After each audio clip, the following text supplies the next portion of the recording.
사실 시그널 데이 트레이딩이라는 책 제목이고요. 여기에 충실하게 할 겁니다, 물론. 여러분들은 뭐 강연에 쫓아다니면서 종목 하나를 받기 위해서 온 건 아니잖아요, 시간을 내서. 어떻든 거래를 하기 위한 포인트를 잡기 위해서 오셨으니까 충실하게 할 건데요. 근데 저는 이번에 그냥 제 개인적인 경험을 많이 말씀드리면서 주식시장에서 내가 어떻게 앞으로 할 것인가 뭐 이런 거에 대한 개념을 좀 잡았으면 좋겠습니다. 제가 최근에 그런 생각이 되게 많이 드는데요.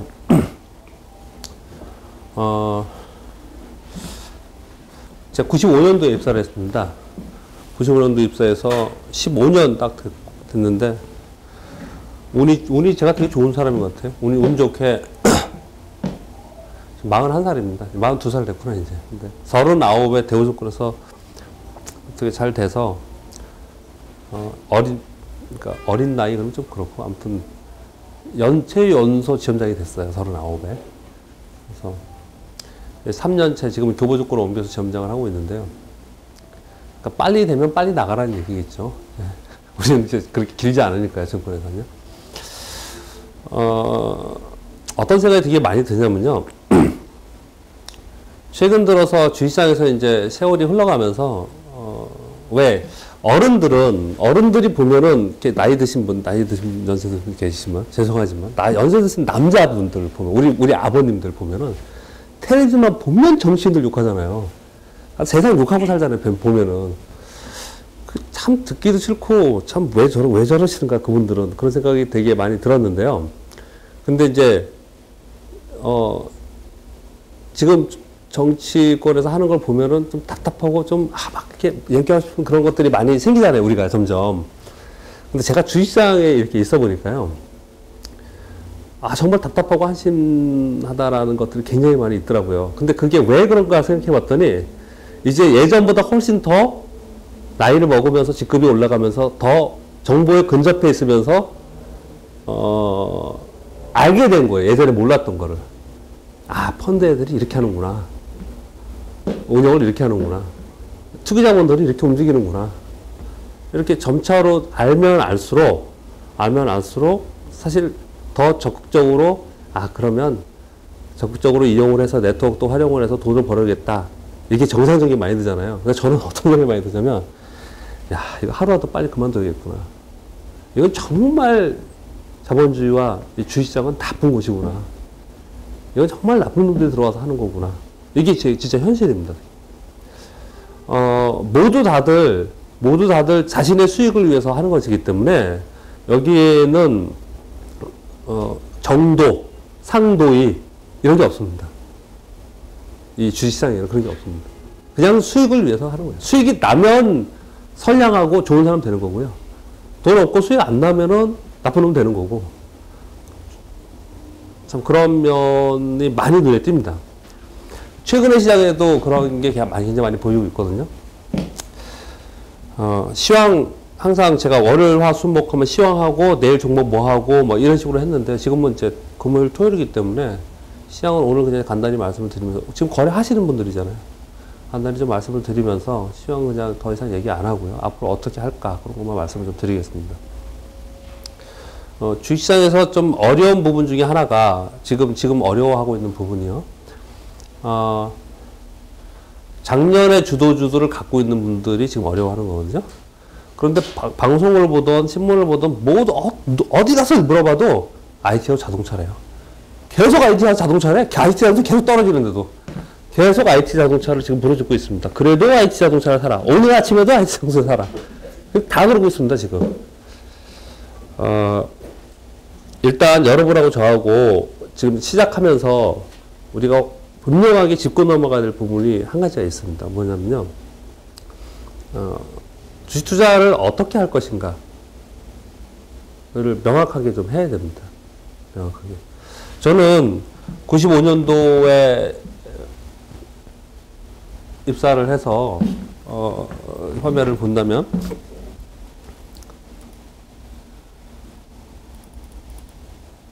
이 뒤에는 뭐 모르겠고요. 이 뒤에는 모르겠고 95년도에 입사를 했으니까 요때 입사를 했습니다. 그래서 이게 900에서 1000에서 왔다 갔다 할 때거든요. 이때는 정말 작전 종목이 성행했습니다. 월급도 많이 주지, 보너스도 많이 주지, 작전 종목 뭐 한다더라 그러면은 사면 막 올랐어요. 정말 막 올랐습니다. 그러니까 정말 흥청망청 살았죠. 외환위기를 맞았습니다. 외환위기.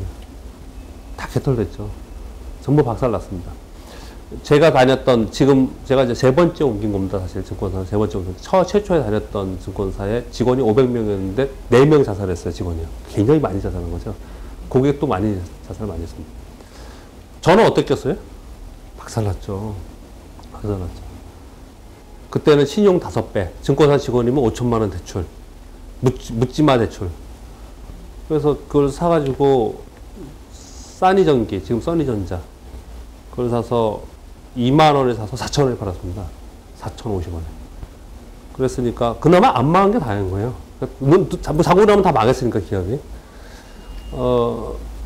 개인적으로도 손실이 굉장히 컸고, 그리고 당시에는 미수채권이 발생을 하면, 미수채권이 발생할 수 있죠.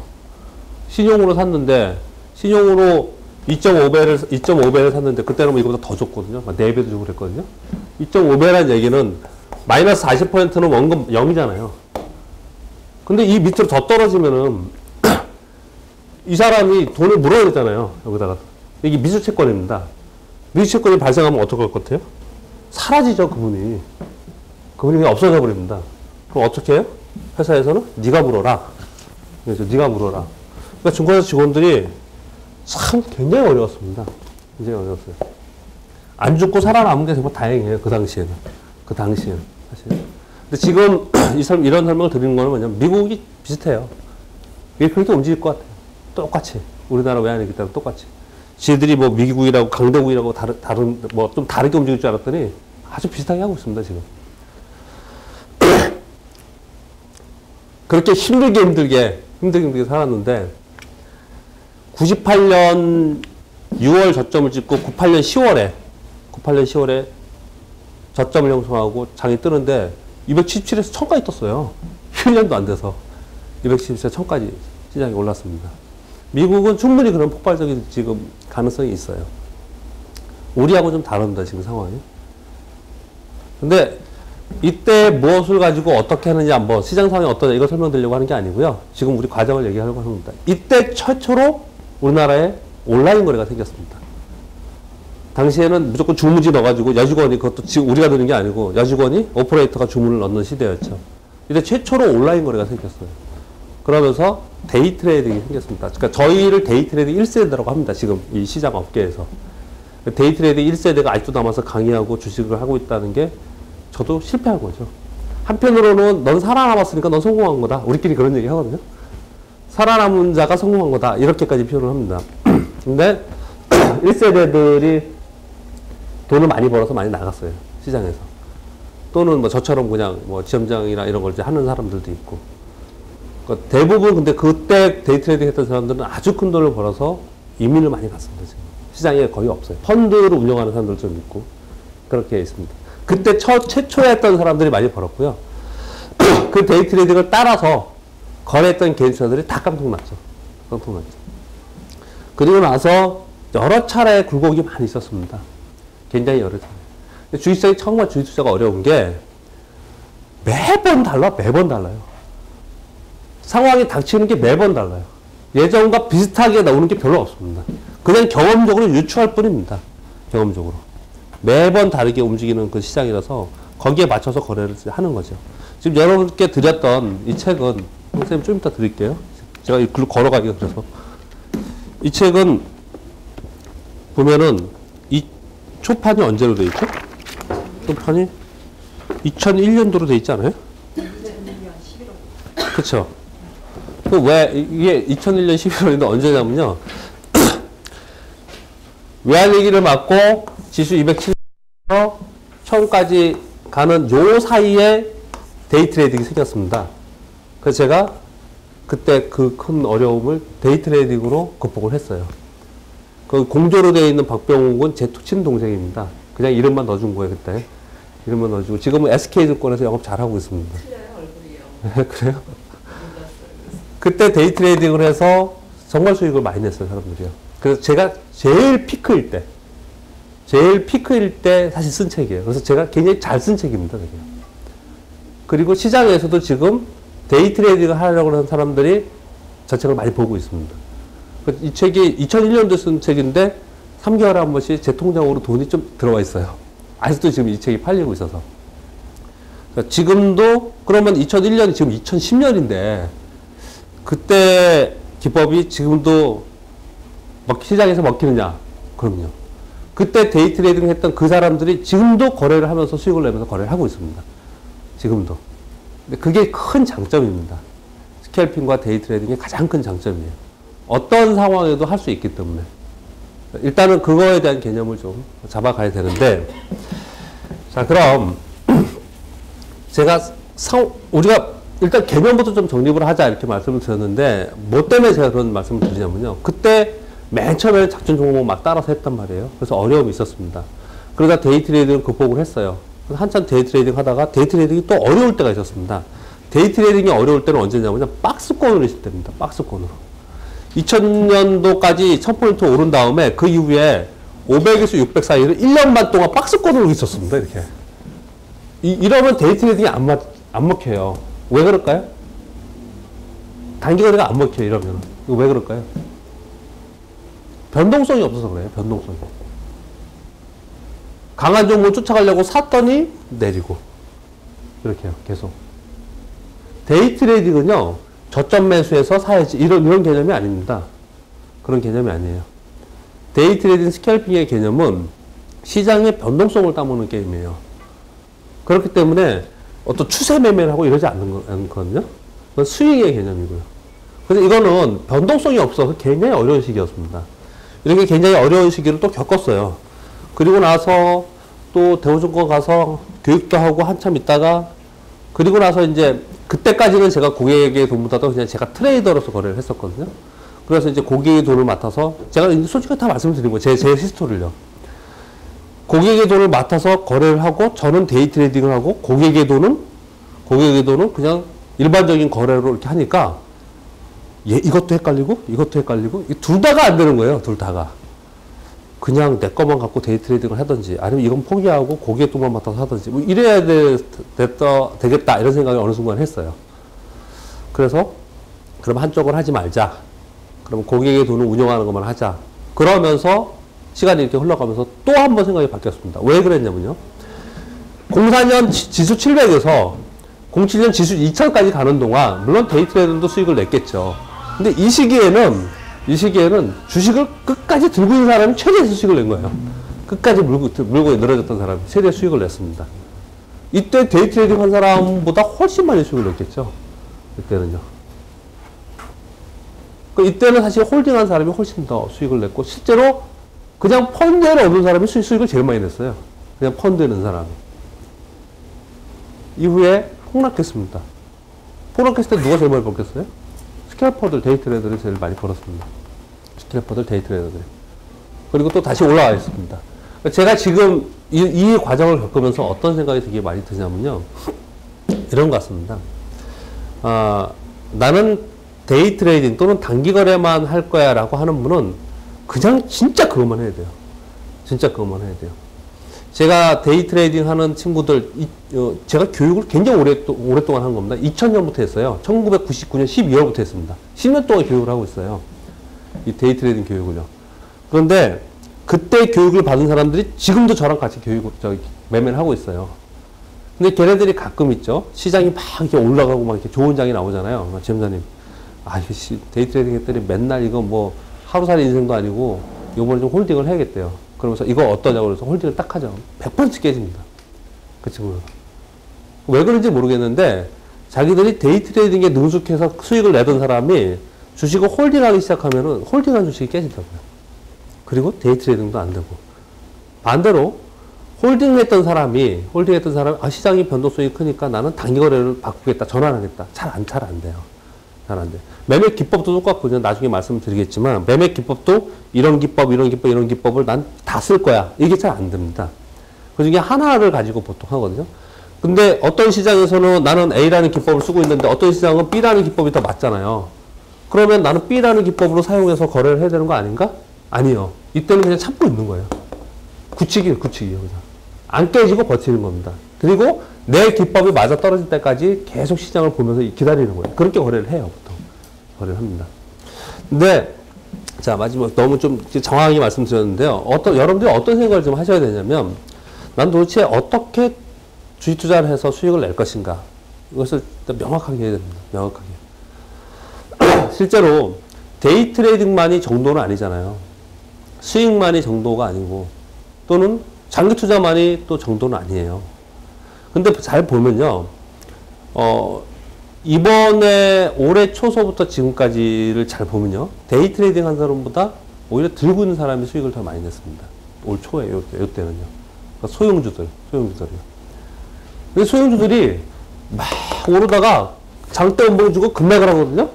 그럼 단기 거래자 입장에서 당연히 팔아야죠. 그쵸? 근데 그러고 나서 또 양봉 내고 막 올라. 이게 지금 최근의 장이었어요. 최근의 장이었습니다. 그러니까 무슨 말씀을 드리냐면요. 이렇게 생각을 하세요. 아니면 내 운용 자금을 그렇게 나눠야 된다고 생각을 하는데요. 무슨 개념이냐면 나는 단기 거래를 앞으로 계속 해나갈 거야. 또는 나는 단기 거래 사람들이 한다 하더라도 이 과정에서 뭐 일단 매도 타이밍을 배우는 거니까요. 그런 타이밍은 배우고 나는 주식을 한번 괜찮은 걸 사면 원칙에 의해서 매도 신호가 나올 때까지는 나는 홀딩해서 그냥 가져갈 거야. 난 웬만하면 이 주식은 그냥 가져갈 거야. 소위 그 투자의 개념으로 나는 주식을 투자할 거야. 이걸 결정을 좀 해야 됩니다. 근데 그건 여러분들이 알아서 각자 결정을 하시고요. 제가 조언을 드리긴 이렇습니다. 어떻게 하냐면요. 제가 실제로 운용하는 자금이 예를 들어서 10억이라는 돈이 있다. 그럼 어떻게 많이 하냐면요. 이렇게 합니다. 10억이라는 돈이 있으면은, 이 중에 뭐 한 5, 그러니까 저는 주식 비중 70%, 장이 나쁘니까 줄여가지고 50%, 어쩔 때는 또 올려서 60%, 텔레비전 맨날 그러잖아요. 방송 보면. 장난해요? 이런 게 어딨어요? 이 단기 거래의 개념을 갖고 있는 사람들이 이렇게 하면 안 됩니다. 제가 필명이 스페큐입니다, 스페큐. 왜 제 필명 갑자기 생각이 안 나요? 제가 스페큐라는 걸 쓰고 있는데요. 스페큐는 뭐냐면, 이렇게 스페큘레이트를 제가, 스페큘레이트 온. 아시죠? 무슨 내용인지 아시죠? 이건 뭐냐면, 사전에 찾아보면, 제일 먼저, 맨 위에 있는 게 사색하다라는 말이 있고요. 그 다음에 관찰하다라는 말이 있고, 그 밑에 투기하다, 주식 투자하다, 이렇게 써 있어요. 이게 뭐냐면, 투기하다, 주식 투자하다가 사색하다, 관찰하다하고 동의어로 지금 되어 있다는 얘기예요. 이 단기 거래하는 사람은 이 개념을 가지고 있어야 됩니다. 사색하고 관찰하는 게 주식 투자하는 거라고요. 사색과 관찰하는 게. 그러니까 나는 뭐 70%만 가지고 이게 아니고요. 이게 아니고 지금은 해야 될 때야. 그럼 100%는 미수 몰빵하는 거죠. 아니야. 빵이죠. 그냥 헌금만 있는 거죠. 안 하는 거죠. 그냥. 안 하는 거죠. 그게 있어야 됩니다. 단기 거래자들한테는. 시장이 내가 진입을 해서 해야 될 때냐 아니냐. 해야 될 때 아니냐. 그러니까 저는 거의 대부분 그냥 다 있어요. 주식이. 또는 그냥 현금만 있고. 이렇게 하거든요. 실제로 모 증권사의 지점장이신데 1위 지점장입니다. 1위 지점장. 임원 후보도 1위이고 굉장히 주식 잘하시는 분이에요. 근데 고객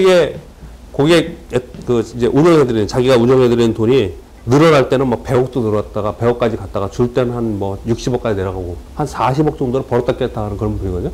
근데 그 계좌가 많지 않아요. 한 5분 정도 돼요. 그분은 저랑 이제 친해갖고 술도 같이 먹고 얘기 많이 하는데 맨날 와가지고 지점장, 야 미치겠어 막 맨날 깨일 때만 와요. 미치겠어 맨날 얘기를 하는데 그분은 정말로 돈이 70억이 있다. 70억이 있으면요 주식이 하나나 두 개뿐이 없습니다. 주식이 하나나 두 개뿐이 없어요. 하나나 두 종목에 그냥 한꺼번에 다 사는 거예요. 또는 현금이에요 그냥. 가보면 맨날 놀고 있어요. 주식이 없으니까. 주식이 없어요. 이 돈을 가지고도 그렇게 한다고요. 이 돈을 가지고. 근데 언제 그러면 모조리 하느냐. 제가 딱 봐가지고 들어갈 때를 생각하는 거예요. 그렇지 않을 때 묵먹에 들어가지 않는다는 거죠. 이 부분은. 다시 말씀드리면 이제 개념 얘기를 계속 하고 있는데요. 5억 그러면 너무 좀 그런, 10억 그러면 너무 그런가요? 여러분들 만 1억만 한다. 1억만 한다. 그럼 제가 권유하는 바는 이렇습니다. 권유하는 바는 나는 5천 정도를 투자를 하겠다. 투자를 하겠다. 이 데이 트레이드 단기 거래는 다 투기하는 겁니다. 우리는 전부 다 투기자예요. 주식을 사서 오늘 사가지고 일주일이 지났는데 먹었다고 팔면 다 투기입니다. 무슨 투자예요, 이게. 전부 우리는 투기를 지금 하고 있는 거라고요. 그러니까 나머지 돈을 가지고 만약에 5천이 있으면 이걸 가지고 내가 투기를 하겠다. 투기를 하겠다. 이건 뭐 데이 트레이드 단기 거래 하겠다. 단기 거래 하겠다. 그러면 얘를 가지고 하는데 이걸 가지고 나눠서 현금은 3천만 원 두고 뭐 2천만 원을 가지고 뭐 하고 이게 아니라는 거예요. 이게 아니라는 거예요. 5천 그냥 한꺼번에 다 들어가든지 주식으로 갖고 있든지 아니면 0이에요. 0. 안 한다는 거예요. 그냥 안 한다는 거예요. 그런데 여기서 제가 관리하면서 여러 가지 말씀을 드릴 건데 꼭 전해드리고 싶은 얘기는 뭐냐면요.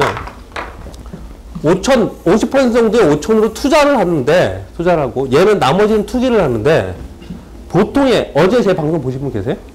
어제 밤 방송? 보통의 사람들은 어떻게 생각하냐면요. 많은 사람들이 그렇게 얘기합니다. 우량주, 대형 우량주 있죠?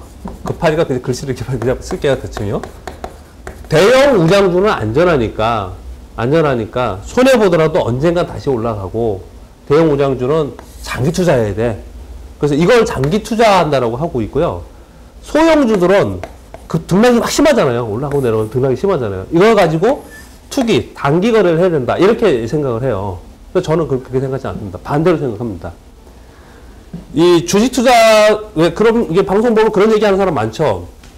주식 투자는 미래에 투자하는 거죠. 주식 투자라는 말에는 미래가 반드시 들어가 있습니다. 우리가 거래하면서 그렇게 느끼잖아요. 이미 과거의 데이터는 다 반청반이 있는 거잖아요. 미래에 투자하는 건데, 주식 투자는 미래에 투자하는 건데, 보통의, 왜 SK텔레콤이 안 움직였나? 요번에 그냥 어거지로 좀 움직였지만, SK텔레콤이 그 오랫동안 왜 이렇게 안 움직였어요? 성숙산업이잖아요. 이제 다 왔잖아요. 더 이상 성장할 게 없었기 때문에 그냥 계속 멈춰 있었던 거라고요. 즉, 보통 우리가 알고 있는 대형 우량주라고 하는 것들 있죠. 보통 상품주, 자본재, 이런 걸 보통 얘기하는 거거든요. 이런 주식들은 이미 그 업황 자체가 성숙 단계에 들어가 있어요. 맨 처음에 기업이 시작해서 발전 단계를 지나서 성숙 단계를 지나서 뭐 어느 순간에 뭐 쇠퇴기도 가겠죠. 근데 이렇게 와 있는 종목들이 지금 현재 우리가 알고 있는 대형 우량주들입니다. 거의 대부분. 얘네들은 성장성보다는 기업의 가치를 가지고 현재 기업의 가치가 여기 있는데 시황 때문에 뭐 급락을 한다든지 그래서 기업의 가치는 여기인데 얘 주가가 시황 때문에 이만큼 내려왔다. 그럼 요만큼의 갭이 생기니까 요만큼의 이익을 취하기 위해서 하는 거예요. 그렇죠? 이게 이만큼 더 올라가서 오버슈팅이 되면 요만큼 더 내려올 거고 대주 매도를 하든지 이렇게 거래를 하는 거라고요. 즉 저는 결론적으로 말씀드리면 어떻게 생각하냐면요. 소위 대형 우량주라고 하는 그 성숙 단계에 이미 진입한 기업들 있죠. 큰 기업들. 그 큰 기업을 가지고 투기를 해야 된다고 생각을 합니다. 그 투기라는 표현을 제가 이렇게 써놨는데 뭐냐면 그냥 단기 거래, 매매라고 저는 얘기를 하는데요. 우리가 흔히 하는 매매는 대형주에서 매매를 하면 굉장히 쉽습니다. 이게 굉장히 쉬워요. 왜 그럴까요? 얘는 시황에 따라 움직이거든요. 시황에 따라서. 시황과 수급만 가지고 있으면 돼요. 시황과 수급만 있으면. 여러분들 삼성전자를 한번 생각해 보세요. 삼성전자 오르고 내리는 걸 모를 것 같아요? 자, 못 맞히실 것 같아요? 그걸 못 맞춰요, 그거를. 시황만 보면 되는데, 시황에 따라서 얘가 왔다 갔다 하는데요. 어떤 경우에는 시황이 올라가서 삼성전자가 빠지는 경우 있죠. 아주 드물게. 그건 이제 수급 때문에 그럴 수 있는데, 그거 외에는 대부분 대형주들은 시황에 따라서 같이 움직입니다. 그래서 대형주를 가지고 시황 매매를 하는 방법이 제일 쉬운 방법 중에 하나입니다. 제일 쉬운 방법 중에 하나예요. 아까 말씀드렸던 그 다른 증권사의 지원자님이 80억 갖고 한 종목, 두 종목을 탁 샀다가 그날대로 다음날 팔고 나오고, 이게 되니까 하는 거예요. 이게 되니까. 반면에, 소형주 있죠, 소형주. 소형주는 예를 들어서, 가령 예를 들면, 제가 아는 하나 업체가 자본금 80억이에요. 88억. 자본금 88억이에요.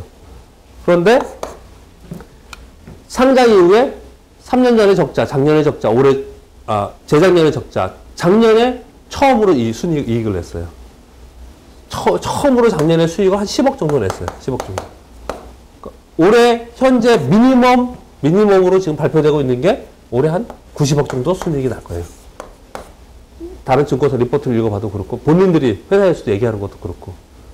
그리고 현재 특허나 FTA 승인 신청해 놓은 것들이 굉장히 많아요. 굉장히 많아요. 그 맨날 적자였던 회사가 작년에 10억 정도 나고 올해 90억 정도 나고 이제 지금 신제품이 계속 나오면서 이게 점차로 증가되고 있는 거예요.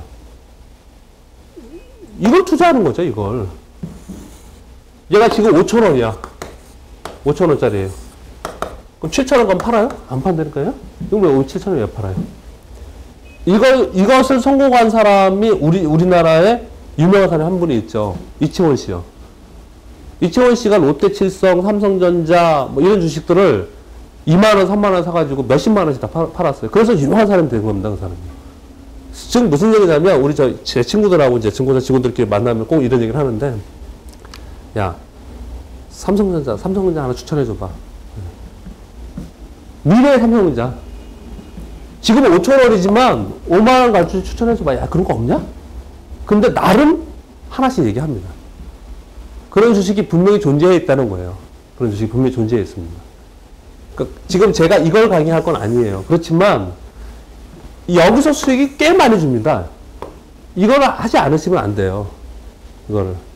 그래서 자금이 만약에 작은 자금 가지고 나는 단기 거래로 조금씩 빌려 나갈 거야. 만약에 그러시다면 물론 모르겠지만 전체 자금이 좀 있으시다면 이걸 분명히 해야 돼요. 근데 아마도 여러분들은 거의 대부분 어떻게 하냐면 투자를 대형주에서 했다니까요.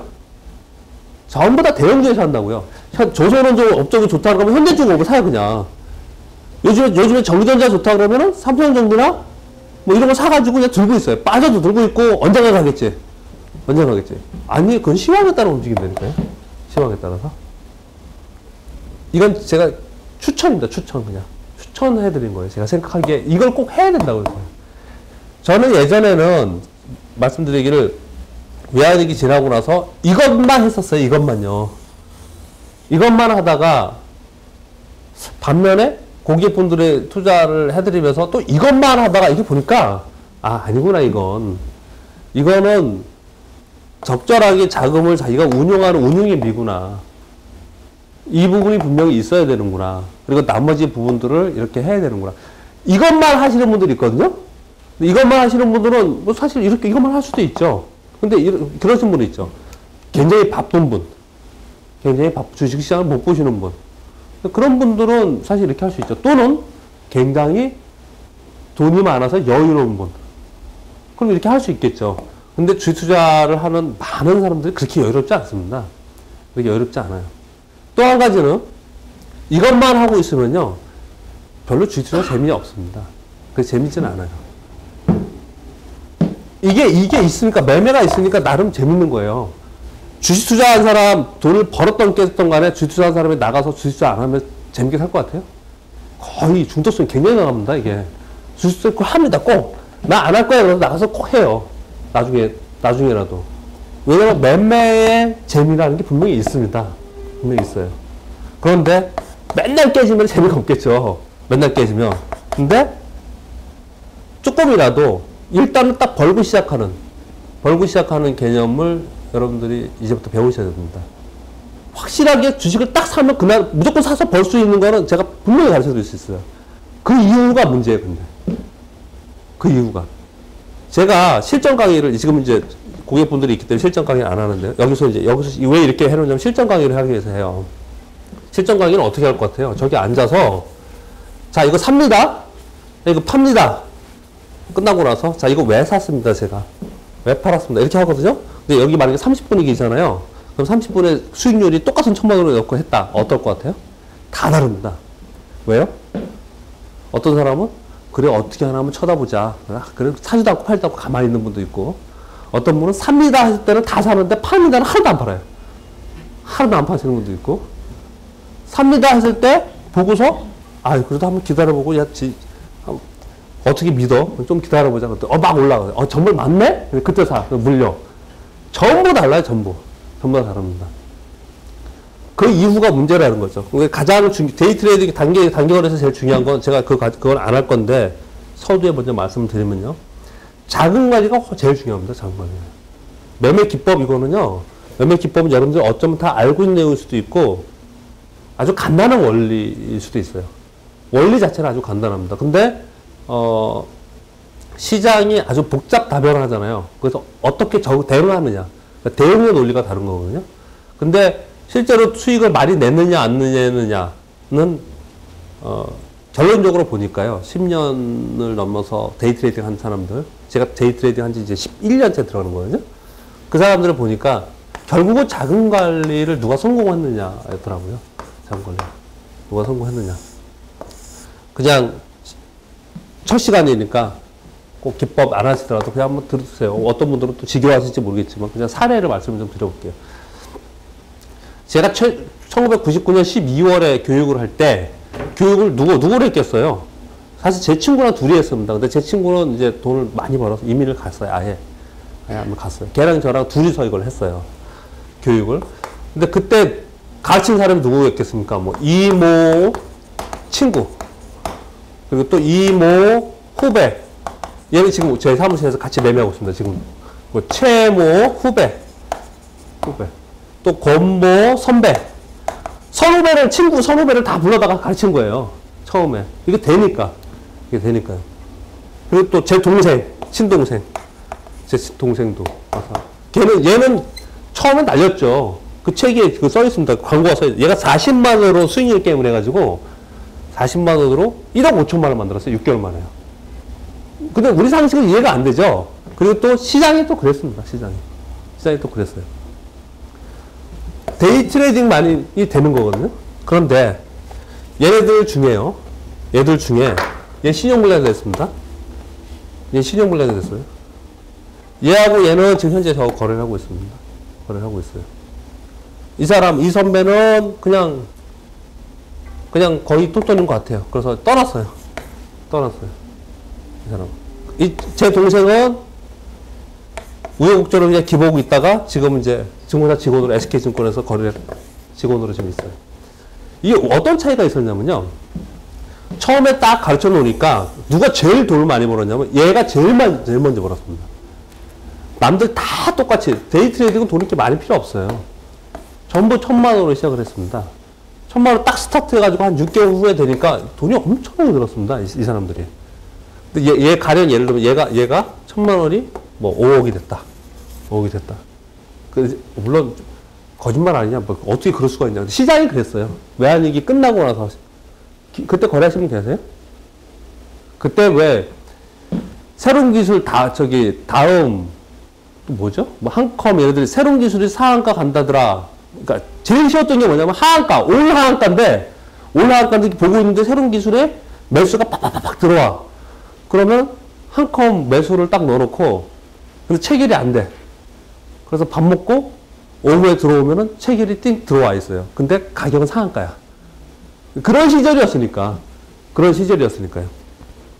그러니까 또 하나를 또 나중에 제가 주변 얘기를 자꾸 하게 되는데, 주식시장에서 큰 돈은 정석 투자도 있지만요. 주식시장의 제도적 허점을 노리면서 거래하는 사람들이 많이 벌었습니다. 재작년에 제일 많이 재작년 그전에 한 2, 3년 전에 제일 많이 번 친구들이 ELW였습니다. ELW의 제도적 허점이 뭐였어요? 제도적으로 우리가 노릴 수 있고 따먹을 수 있는 게 뭐가 있었어요? LP가 되죠. 내가 사면 가격이 오르면 LP가 매수를 되죠. 나 팔라고. 이것 때문에 돈을 벌었어요. 또 한동안 주기세포나 막 이런 게 한동안 칠 때 어떤 제도 때문에 돈을 번 것 같아요? 우리나라는 상한가라는 제도가 있어요. 그럼 상따를 하는 거예요, 상따. 상한가에 가서 상한가 가면 그 다음날 또 올라. 이게 소위 상따 매매죠. 이것도 제도적 허점입니다. 이것도 사실은. 이런 제도적인 것을 가지고 거래를 많이 했습니다. 근데 이때 아무튼, 이 당시에는 굉장히 취약한 시장이었습니다. 코스닥 시장도 그렇고. 그래서 이런 일이 발생이 될 수 있었는데, 더 진행을 하겠습니다. 얘가 지금 실제로는 얘가 돈을 제일 많이 벌었어요, 현재요. 돈을 제일 많이 벌었는데, 얘는 똑같이 1,000만 원을 했는데요. 1,000만 원 했는데, 여기까지 갔는데, 얘는 5억을 벌었는데, 얘는 한 8천만 원 벌었을까? 1억도 못 벌었어요. 한 7천만 원 벌었나? 뭐 이렇게 벌써 끝냈어요. 왜 그랬냐면요. 얘는 계속 승수로 올라간 거예요, 승수로. 얘는 어떻게 했냐면, 1,000만 원에서 500만 원 벌면 출금. 또 1,000만 원 벌면 출금. 맨날 원금이 여기 이제 어떻게 가서도 1,000만 원이야. 얘는. 원금이 항상 1,000만 원이었어요, 얘는요. 근데 얘는 안 그랬습니다. 얘는 5억까지 가서도 그냥 계속 5억으로 계속 했어요. 차 뽑고, 얘 사실 지금 저희 사무실에 와 있거든요. 저한테 1억 줄 돈 있는데, 아직 그거 퉁치재요, 그냥 와서. 완전 백지래요. 그냥 퉁치재, 그냥. 여기 와서 거래해줄 테니까 퉁치재요.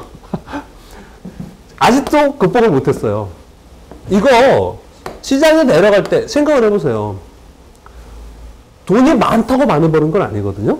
왜냐면 돈이 많으면 내려올 때 그만큼 더 급격하게 내려오는 거거든요.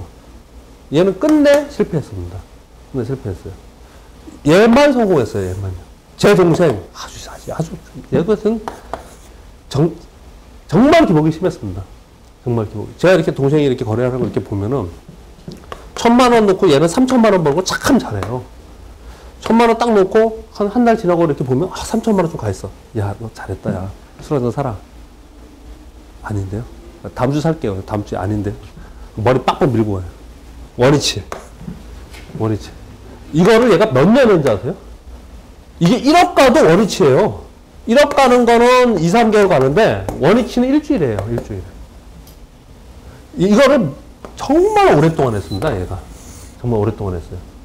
그래서 제가 예전에 교육을 하면서 이 출금하는 거를 계속 훈련을 시켰어요. 출금하는 거를. 근데 제 동생은 이걸 안 했기 때문에 성공은 못했어요. 얘처럼. 성공은 못했어요. 근데 그러다가 아무튼 노하우로 생겼으니까, 이런 노하우로 생겼으니까 방송도 하고 거래도 하고 매매를 지금 하고 있어요. 증권사 직원으로서. 얘 극단적으로 이렇게 두 가지 얘기를 했고요. 또 한 가지는 하나를 말 나온 김에 말씀드릴게요. 이 친구하고 지금 제 사무실에서 둘이 사무실 저쪽 방에다 트레이딩룸 만들어주고 둘이 거래를 하고 있어요. 둘이 맨날 싸워요, 사실. 맨날 싸워요. 수익 게임을 하면 얘가 대우증권 수익 게임에 3회 3번 1위 했습니다. 얘가 3번 1위 했어요. 얘는 1위 한 번도 못 했습니다. 근데 얘가 돈 벌었다니까요. 얘는 1위 아니면 깡통이에요. 1위 아니면 깡통이에요. 왜 그런가를 이렇게 봤더니 어떻게 하냐면요. 얘는 강한 종목을 매매합니다. 강한 종목. 기본적으로 강한 종목만 매매를 해요. 가령 예를 들어서 어떤 외부 모멘텀에 의해서 시장이 플러스 2%에 종가가 여기 있는데 플러스 2% 딱 떴어요. 그냥 가만히 있어요. 이렇게. 가만히 있어요. 그럼 얘는 그냥 아무것도 안 해요. 그냥 굽는 거죠. 얘는 아주 강한 종목만 매매하는 애예요. 얘는 어떤 애냐면요. 얘는 주하한가 하는 거 있죠. 하한가고 막 이렇게 급락하는 거 있죠. 급락 종목 매매를 아주 잘합니다. 그러니까 얘는 지가 타이밍에 맞아서 급락 종목 해가지고 잘못 맞추면 1위 하는 거고, 1위 하고 급등시키는 거고, 아니면 하한가 물려가지고 다음날 할까 깡통내버리는 거예요. 얘가. 근데 10년이 지났는데 못 바꿉니다. 지금도 똑같이 그렇게 하고 있어요. 똑같이. 얘는 얘 보고, 야, 이 새끼야. 둘이 친구거든요? 너 진짜 그것 좀 하지 말라고. 너 하한가 물리면서 맨날 왜 그거 하냐고. 지금도 그걸 해요. 얘는. 지금도. 저도 가가지고, 야, 너 그러지 말고, 너 얘 봐라. 얘 잘하셨냐. 너 얘한테 종목 물어가지고 해라. 근데 안 치면 안 된대요. 그걸 못 합니다. 근데 기본적으로, 자금 관리 얘기를 말씀을 드린 거고요. 이 단기 거래자는, 모든 주식 투자 그렇지만, 자금 관리에서 실제로 승부가 납니다. 매매 기법에서 승부가 나는 게 아니고, 자금 관리를 분명히 잘 해야 되고요. 그건 뭐, 이렇게 얘기한다고 하겠어요? 본인이 해야지. 그쵸? 본인이 느끼고 해야죠. 내일 어떤 분 또 한 분 오신다 그러는데 가끔 그런 분들이 있습니다. 이제 어려움을 토로하고 오시는 분들인데 그런 분들은 거의 대부분 이게 안 돼서 그런 건데요. 이게 안 돼서요. 사실 저도 잘 안 됩니다. 저는 주식 투자에서 잘 안 되는 게 아니고요. 생활에서 자금 관리가 잘 안 돼요. 생활에서 나가는 돈이 많아서. 근데 자금 관리에서 해야 된다라는 부분 한 가지 말씀을 드렸고요. 또 한 가지는 매매 기법을 본인이 선택을 좀 해야 됩니다. 여러 가지를 말씀드릴 겁니다. 급등 종목도 얘기하고 급락 종목도 얘기하고 시약 매매하고 뭐 여러 가지 다 얘기할 겁니다. 그 중에 본인이 제일 잘 맞고 원하는 거 쉽게 느껴지는 거 있죠. 그것을 선택을 해서 거래를 좀 해야 됩니다. 자, 여하튼 또 여기까지 말씀을 드리고요. 일단 여러분들은 제가 다른 얘기를 자꾸 안 하려고 하는 게 일단 이 과정이 10분의 1 데이 트레이딩이에요. 이 과정 자체가 여러분들은 단기 거래를 배우고자 오시는 분들이 있기 때문에 딴 거 하면 그분이 섭섭하죠. 고생이 힘들게 왔는데. 그래서 그 과정을 충실히 갈 겁니다. 근데 만일 단기 거래를 하지 않는다 하더라도 매수 타이밍과 매도 타이밍을 잡는 건 굉장히 중요합니다. 그거 하나를 배운다고 생각하시면서 들으셔야 돼요. 매수 타이밍을 언제 잡고 어떻게 해야 되는가. 매도 타이밍은 언제 잡고 어떻게 해야 되는가. 그 부분을 생각을 해야 됩니다. 자, 한 가지 더 말씀을 드리겠습니다. 다 아는 내용이지만 또 하나를 또 말씀을 드리면 이렇게 왔다 갔다 해도 되는 거예요? 녹화가? 모르겠네. 자, 다시 되새기면서 좀 하겠습니다. 단기 거래자는 반드시 알아야 되는 내용이기 때문에 하겠습니다. 주식시장에는 어저께 제가 좀 심하게 방송했죠, 좀. 옆에 앵커가 적나라하게 얘기하라길래 좀 심하게 좀 얘기했는데, 가짜 황소, 한심스러운 황소, 기관들 가지고 막 어떻게 들으셨어요? 별로 심하지 않았어요? 어제 방송 보셨다면서요? 어제 끝에만 들었어요. 투자하고 특히 말씀하셨어요. 그래서 끝에만 들으셨어요? 적나라하게 얘기하라길래 국내 기관들은 막 욕했는데, 방송에 그러면 나중에 욕하는 걸 알고 있어요. 주식시장에는 황소와 곰이 늘 있죠. 우리 다 알고 있습니다. 지금 황소는 누구예요? 지금 황소는 누구예요? 외국인이잖아요. 몇 명 없는데 우리 쉽게 하자고요. 그냥 재밌게. 너무 힘들게, 이게 무슨 학교도 아니고, 예? 가정을 다 마치는 게 중요한 게 아니잖아요. 일단 개념만 잡아가서 내일 나 가서 거래 이렇게 있구나. 그것만 한 가지만 가져가면 되는 거잖아요. 한 가지만. 그리고 종목은 한 10%할 종목 하나만 주면 되는 거잖아요. 그쵸? 어떻게 해놓고, 제가 맨날 그렇게 얘기하는데, 예? 뭐죠? 종목이요? 투자할 종목이요? 네, 알겠습니다. 지금 외국인이잖아요. 외국인 황소잖아요. 곰은? 국내 기관이잖아요. 국내 기관이 계속 팔았습니다. 계속. 국내 기관이 작년 내내 팔았고요. 작년에 외국인이 32조 원을 샀죠. 정확하게 저도 지금 잊어먹었는데, 국내 기관들이 29조 원 정도 판 것 같은데요. 올해 처음으로 이번 주에 들어서 연기금이 샀기 때문에, 뭐 좋아지는 게 아니냐, 이제 그렇게 한 거죠. 특히 국내 투시는 계속 팔았습니다. 오늘은 샀지만요. 국내 기관들이 곰이에요. 외국인들은 황소입니다. 근데 주식시장에는 양도 있다 그랬죠? 양도요. 양은 누구예요? 외국인 기관이면 뭐가 있겠어요? 개인 풀업자의 개인이요. 우리들 개인. 우리 개인이잖아요. 다 아는 거지만 다시 말씀을 드리면서 지금 현재 시장을 좀 말씀드릴게요. 현재 시장을. 요즘에 저도 좀 짜증스럽습니다, 사실. 짜증스러워요. 황소와 곰이 그동안에 계속 싸웠는데, 작년부터 올해까지 계속 싸우면서 움직였는데, 누가 이겼어요? 결국은 누가 이긴 거예요? 외국인이 이긴 겁니다. 그게 명확해야 돼요. 이게 명확해야 됩니다. 시장을 보면서. 지금 외국인이 이겼습니다. 그동안에. 그래서 시장이 뜬 겁니다. 얘들이 이겼으면은 시장은 빠졌을 거라고요. 2004년부터 2007년까지 지수 700에서 2000까지 올라가는 동안 곰은 누구였어요? 외국인이었어요. 황소는 국내 기관이었어요. 이게 매번 다릅니다. 매번. 같지 않아요. 매번 달라요. 국내 기관들이 끌어올렸습니다. 국내 기관들이. 그래서 이때는 어떻게 되는 거 우리는요? 우리 양은 기관이 사는 종목만 거래를 했어요. 그때는. 기관이 사는 종목만. 근데 이번에는 외국인이 황소였습니다. 그래서 시장이 올라갔어요. 자, 지금 다시 할게요. 황소와 곰이 시장의 메이저인 황소와 곰이 싸우는데 황소가 이기면 시장이 뜨고 얘가 돈을 벌고 곰이 이기면 시장이 하락을 하고 얘가 돈을 벌고 하락할 때도 돈을 법니다. 그쵸? 하락할 때도 어떻든 얘네들은 대주 매도를 하던 공 매도를 하던 선물 매도를 하던 하니까요. 얘들이 돈을 벌고 우리는 눈치 보고 있다가 얘가 이길 것 같으면 이쪽으로 가야 되고 얘가 이길 것 같으면 이쪽으로 가야 되는 운명에 처해 있죠. 근데 이렇게 하라고 써 있어요. 유명한 펀드 매니저 책들 주식책 많이 읽어보셨죠? 우리나라 책들 말고 외국 책들 이렇게 보면은 전부 다 이렇게 하라고 써 있어요. 주요 메이저들을 쫓아서 거래를 해라. 너 혼자서 종목 발굴해가지고 얘는 될 거야. 이러지 말라는 거죠. 증권사 직원들이 그런 사람도 많습니다. 주식을 하나 탁 해놓고요. 그 중에 저도 될 수도 있습니다. 야, 이거 진짜 저평가됐어. 이건 가야지. 왜 이게 안 가? 그리고 고객 돈도 사주고 내 돈도 사고 막 사요. 시장은 막 뜨는데 이건 계속 안 가고 있어. 그럼 나중에 어떻게 되냐면 지원자한테 연락을 먹다가 이런 분들 많이 있어요.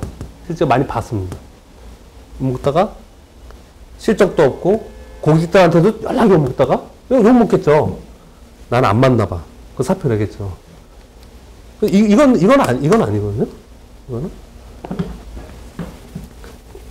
일단은 특히 개인 투자자 입장에서는 일단 추종해서 거래를 해야 된다는 것은 사실을 인정해야 됩니다.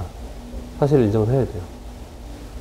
내가 황소를 추종할 건지 곰을 추종할 건지 지금 누가 더 힘이 센지를 찾아야 되는 거거든요. 누가 더 힘이 센지. 근데 지금 왜 어렵냐면요. 확실하게 황소가 세고 확실하게 곰이 센 거를 느끼지 못하는 것 때문에 그래요. 왜 그럴까요, 그건요? 왜 그럴 것 같습니까? 질문 막 할까요, 이제부터? 3분.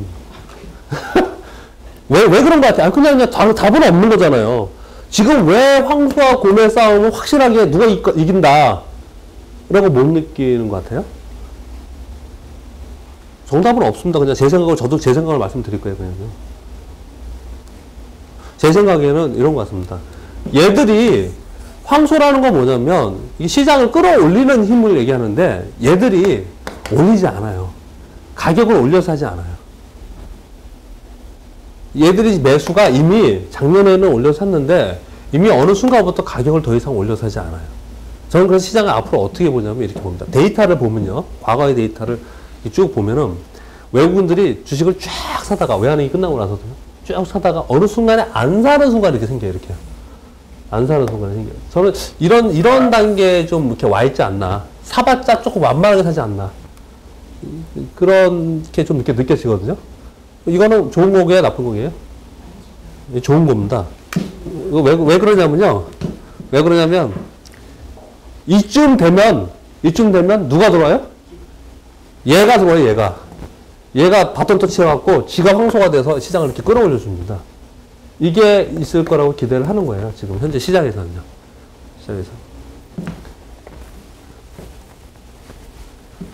자, 얘가 지금 무슨 표현을 들려고 하냐면 얘가 진짜 황소 맞아?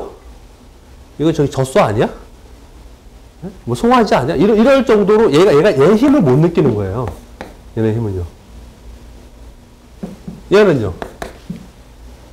얘는 내다 팔고 있죠. 근데 시장이 얘가 이기고 있다는 걸 어떻게 느끼냐면 얘는 내리 팔아서 또 악재도 나오면서 빠지는데 얘가 또 들어와서 또 올려주고 시장은 계속 거기 있어요. 시장이. 오히려 조금씩 계속 올랐습니다. 계속 올랐어요. 전체 시장 상황을 판단해 보면은 얘가 이기고 있다라고 지금 느끼고 있는 겁니다. 현재 상태에서. 다시. 우리는 누가 이기는지를 쫓아서 거래를 해야 된다는 거예요. 누가 이기는지를. 이게 명확하면은 누가 이기는지가 명확하면 그 방향으로 반드시 쫓아서 거래를 해야 돼요. 명확하면은. 어느 순간에 또 굉장히 명확해지는 순간이 생기겠죠. 그렇게 명확해지는 순간이 생기면 우리는 어떻게 해야 돼요? 우리는 돈을 많이 벌어야 됩니다. 이게 혼란스러울 때가 우리 어려운 거지, 명확해지면 우리는 그 방향으로 쫓아서 거래를 해서 돈을 벌어야 된다고요. 자, 그 사이에서 또 한 가지 그러면. 시장은 항상 과거하고 현재하고 똑같지 않다 그랬잖아요. 근데 요즘 들어서, 뭐 예전에도 그랬지만, 지금 시장은 딱 이렇게 표현할 수 있습니다. 지수는, 요즘에 계속 제가 입버릇처럼 얘기하는 건데, 지수는 외국인. 그리고 우리한테 수익을 주는 주식은 국내 기관. 실제로 국내 기관들이 사서 올리는 종목이 더 올라가잖아요. 단기간에 움직이잖아요. 얘들을, 요것만 놓고 보면, 주식만 놓고 보면, 이게 지금 시장황을 얘기한 겁니다. 주식만 놓고 보면, 주식에서 황소는 국내 기관들이 역할을 하고 있어요. 역할을 하고 있습니다. 근데 얘가 황소인데, 얘가 주식을 사면서 탁탁탁탁 올려요. 황소가 들어왔네? 라고 해서 내가 쫓아갔더니, 곧바로 곰으로 돌변해가지고 팔아요. 곧바로. 이게 지금 시장입니다. 지금 시장. 우리가, 너무 무시하면 안 되지만, 그래도 너무 또 환상을 가지면 안 되는 게 뭐냐면요. 국내 펀드 매니저들이 정말 주식을 잘할까요? 정말 가치 분석을 잘할까요? 가치 평가를? 그렇게 생각하지 마세요. 똑같아요. 우리랑 똑같아요. 정말 돈 벌려고 그냥 자기들 고군분투 하고 있고, 밤에 모여가지고, 야, 뭐 하나 올릴까? 이러고 있고, 똑같아요. 우리랑. 똑같아요. 그러니까 너무 한쪽으로 그런, 얘가 국내 기관이 어느 쪽에 갔다 그래서, 그거 그냥, 우리는 항상 그렇게 거래를 했잖아요. 그러니까 너무 그렇게는 하지 말라는 얘기입니다. 반면에, 우리는 어차피 양이기 때문에 쫓아가는 건 인정을 하세요. 인정을 하시고요. 단, 얘만 되지 말라는 거죠. 얘만 되지 말라는 거죠. 돼지. 많이 들으셨죠? 그 한 분이, 돼지는 어떤 경우에 돼지라고요? 어떻게 투자하는 게 돼지라고요? 한 분이 몇 번 들으셨죠? 다 잊어버렸어요. 중국 갔다 오셨고 다 잃어버리셨네. 얘는 이런 겁니다. 황소가 이기면서 시장이 막 떠요. 시장이 막 뜨고 있어요. 그래서 황소가 이길 것 같아 이렇게 쭉 가다가 지가 이 앞에 딱 가가지고 황소 앞에 딱 섰어요. 시장이 간다라고 막 자기도 주장을 해요. 황소 편에 들었으니까. 근데 어느 순간에 시장이 다시 꺾이기 시작하면서 이렇게 내려가기 시작해요. 얘가 더 세졌어요. 얘가 더 세지는 시장이 이제 됐단 말이에요. 그러면 얘하고 싸워야 되는데 지가 싸운다는 거죠. 지가 돼진 걸 망각하고 곰하고 직접 싸우는 거예요. 직접 부딪힌다는 거죠. 곰하고 직접. 그럼 어떻게 된다고요? 그래서 보여드려야지 뭐. 그렇죠? 이렇게. 그렇죠? 이 돼지의 최후는 이렇게 된다. 책에 이렇게 써 있죠. 이렇게. 근데 지금 예전에는 시장이 참 어려운 게 예전에는 이렇게 양의 모습으로 황소가 이기냐 곰이 이기냐를 판단하면서 추종해서 거래했을 때 수익이 꽤 났고 잘 맞았는데 최근 들어서 잘 맞지 않는 이유가 얘들이 황소들이 가격을 올리면서 황소의 역할을 해주지 않는다 라는 부분. 근데 전체 시황은 아직까지 황소가 이기고 있다. 그래서 좀 헷갈린 그런 시장입니다. 그렇지만 아무튼 이 기본 논리는 명확합니다. 기본 논리는. 이걸 제가 증명을 해보겠습니다. 자, 데이 트레이딩 얘기를 하겠습니다. 단기거래. 단기거래를 아침에 단기거래 하는 사람들이 있고요. 오후에 단기거래 하는 사람들이 있습니다. 오후에. 어쩔 때는 아침에 사야 됩니다. 아침에. 나중에 말씀드리겠지만 아침에 떨어질 때 사야 되거든요. 근데 어떤 시장은 오늘 같은 시장, 어제 같은 시장은 어떻게 해야 돼요? 시작해서 막 떨어지면 언제 터닝할지 기다려고 터닝할 때 사야 되죠. 여기서 사야 돼요. 여기서 사야 된다고요. 그러면 이거를 보기 위해서 이 터닝하는 시점, 종목만 쳐다보고 사느냐? 그게 아니고요. 이 터닝하는 시점을 시황의 개념으로 저 개념으로 어떻게 찾냐면 이렇게 찾습니다. 가령